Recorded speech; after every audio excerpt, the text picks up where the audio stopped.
నందన, ఈ జ్యూస్ కూడా తాగే. అలా చూస్తావేంటి, తాగు. మార్నింగ్ లేచాక ఇది 4వ జ్యూస్. ఇన్ని తాగడం నా వల్ల కాదు. ఈ టైంలో నువ్వు బాగా తినాలి, తాగాలి. మాట్లాడకుండా తాగు.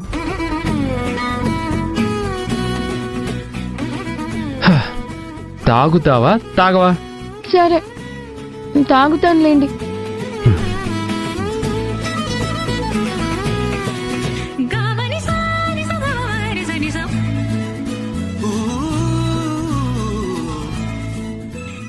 అభికి దూరమైన రాహుల్ నందనాకి దగ్గరైతే బావుంటుంది.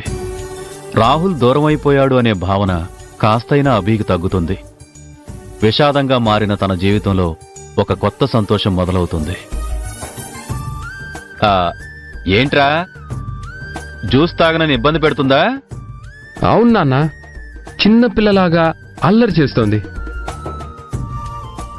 2 తగిలించి బుద్ధి చెప్తే గాని దారికి వచ్చేలా లేదు. ఆహా.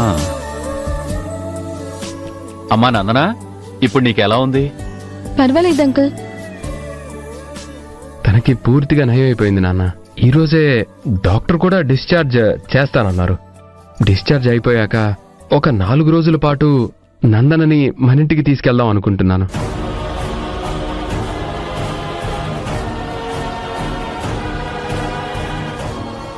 ఈ టైంలో చూసుకోవడానికి తన పేరెంట్స్ యుఎస్లో ఉన్నారు. దగ్గర బంధువులు కూడా పెద్దగా లేనట్టున్నారు. అందుకే మనింటికి తీసుకెళ్దాం అనుకుంటున్నాను. రేయ్, నేను కూడా ఇదే మాట నందనాతో అన్నాం అనుకుంటున్నానురా.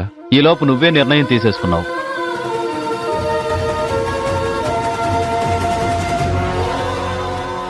రాహుల్ గారు, మీకెందుకండి ఇబ్బంది?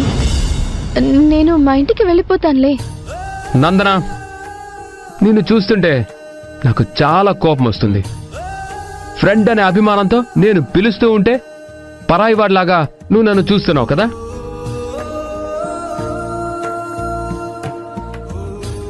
ఫ్రెండ్షిప్కి నేనెంత విలువిస్తూ ఉంటే నువ్వు విలువ తీసి పారేస్తున్నావు.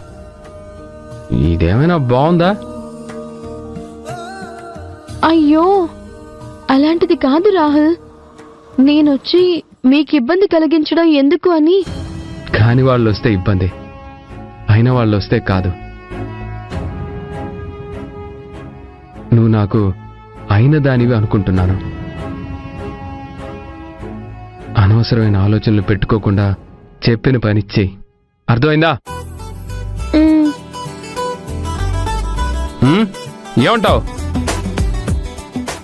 సరే, నేను కాదు కూడదు అనే అవకాశం మీరు నాకు ఇవ్వడం లేదు కదా. మీతో పాటు వస్తానులేండి. సరే, ముందు జ్యూస్ ఫినిష్ చేయి.